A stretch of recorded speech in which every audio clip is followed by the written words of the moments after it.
The architects who designed Colchester's overdue visual arts facility are in line for an extra payout of £375,000. The project is 4 years late and over budget, and the local MP says it's a reward for failure. This is the Visual Arts facility in Colchester, a council-owned arts centre which is costing around £27 million. It was designed by one of the world's leading architects, Raphael Viñoly. His firm was originally paid just over £1.1 million. But with the project suffering delays, that figure has gone up by some £375,000. And now Colchester MP Bob Russell says that extra fee should not be paid to the architects.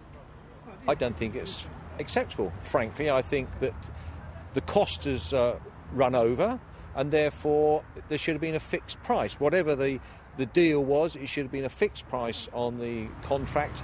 All this leaves Colchester Borough Council in a difficult situation. It's spending millions on the Visual Arts First Sight facility, while at the same time needs to save money and is being forced to shed jobs. The two lots of money that are used, one for paying services and then one for building the First Sight project, are very different sets of money. You can't use one lot of money, i.e. the architect's fees, to pay for staff in terms of delivering services. It's just not possible to do that. The architects, Raphael Viñoly, didn't want to comment today. The council says they have a contract and will be paying the architects the money they are owed. Mike Liggins, BBC Look East, Colchester. Part of a school in Essex had to be evacuated today in a chemical alert. Ammonia was leaking from a fridge at the Philip Morant School in Colchester. 2 members of staff were affected by the fumes. Fire crews cordoned off the affected building and the fridge was removed. The man who killed Essex teenager Dinah McNichol has dropped his legal appeal. Peter Tobin was trying to overturn his life sentence for the murder of schoolgirl Vicky Hamilton. The bodies of both girls were found in his garden. Dinah's father, Ian, had protested at the use of public money on the appeal. Around 50,000 homes in Norwich have been given grey bins to recycle their kitchen food waste. Collections started today, and the City Council says the scheme should save it around £400,000 a year.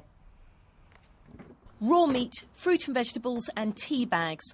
Just some of the food waste Norwich households are being asked to recycle. The City Council has started a new scheme to help cut the amount of waste going to landfill. There's only about 7 years' worth of landfill space left in Britain, so we are eager to divert as much waste as we can away from landfill and into recycling. And with this service, we're hoping we can save around £400,000 a year on council costs, which is money that can be reinvested into other services. There won't be an extra collection.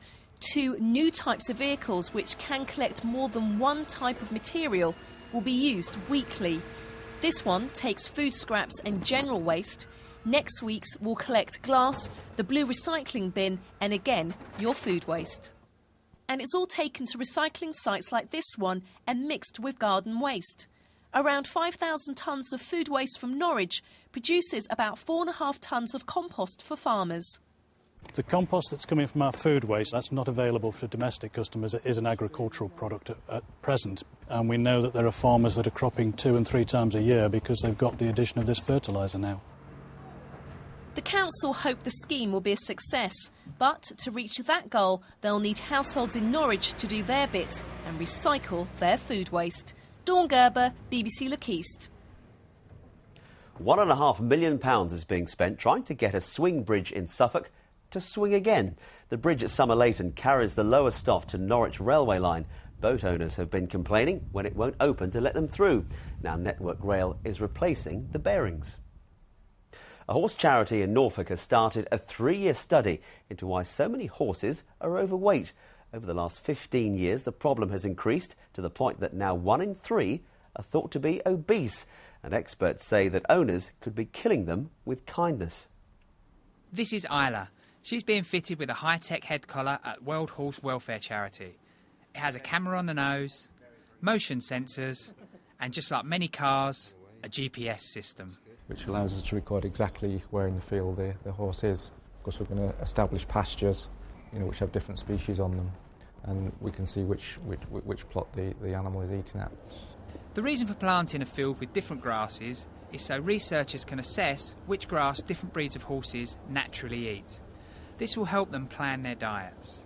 We want to watch horses doing what they do and seeing if maybe one of them, if it's moving, is it moving because it's going to the gym, put it in human terms, or is it moving because it's going to the fridge? Have we got couch potatoes there? You know, have we got fitties or fatties? And from that, we hope that we will have some really good day-to-day information that horse owners can use. A recent piece of research by Dodson and Horrell and the Royal Veterinary College has shown that as many as 1 in 3 horses are obese, which, like humans, this can lead to greater health risks. That's why this study is so important. It's going to look into the natural feeding behaviours of horses and ponies.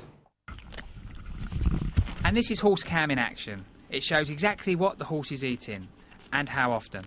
Researchers will be looking at these images along with every aspect of its eating habits to help them work out why some horses gain weight while others don't.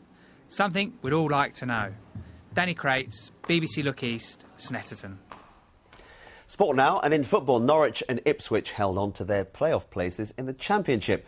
With the Monday roundup, here's Kate Riley. Thank you very much, and a very good evening to you. Well, today's Championship table